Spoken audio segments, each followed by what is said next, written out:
बिस्मिल्लाहिर्रहमानिर्रहीम। अस्सलाम वालेकुम नाज़रीन, welcome back to my YouTube channel हिकमत के मोती।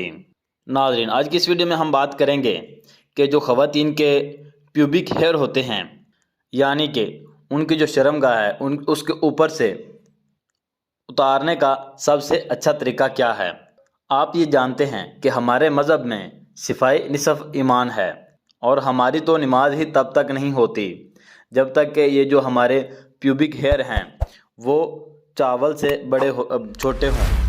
अगर चावल से बड़े हो जाएंगे तो हमारी जो है वो नमाज भी नहीं होगी।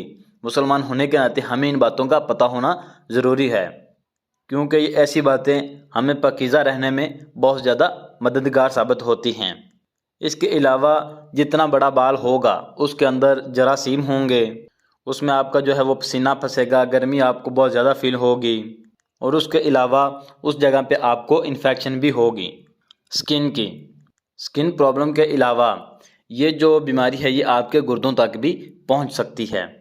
लाजमी इस बात का ख्याल रखें, मर्द हो या औरत, उसे अपने उस जगह को मुकम्मल तौर पे साफ़ रखना चाहिए और इसको साफ़ करने के बहुत ज़्यादा तरीके अपनाए जाते हैं।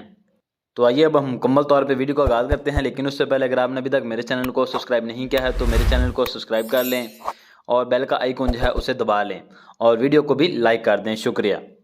पहले नंबर पे तो हेयर रिमूवर क्रीम आ जाती है।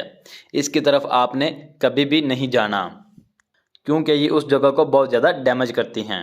आपकी जो स्किन होती है उसे जला देती हैं। वक्ती तौर पे तो आपको कुछ भी फील नहीं हो रहा होगा, लेकिन उससे अगले दिन या बाज़ औक़ात किसी को वक्ती तौर पे भी उसकी जो स्किन है वो डैमेज हो जाती है, लाल हो जाती है, बहुत ज़्यादा तकलीफ़दा होती है और इसके अलावा शर्मगाह जो है वो काली भी हो जाती है। दूसरे नंबर पे शेविंग जो है बहुत अच्छा ऑप्शन है, लेकिन जब भी आप शेविंग करें तो जो नया रेज़र है उससे करें।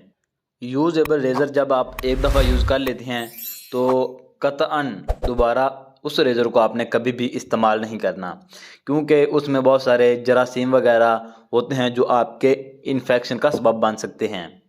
ये ना हो कि आप थोड़े से पैसे बचाते बचाते बहुत ज़्यादा पैसे अपने ऊपर लगा बैठें। तो इसलिए जब भी शेव करें रेज़र के साथ तो बिल्कुल रेज़र न्यू होना चाहिए।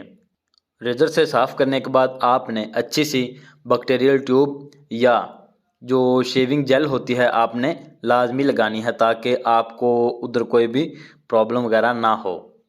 तो नाज़रीन, ये थी हमारी आज की एक छोटी सी इन्फॉर्मेटिव वीडियो।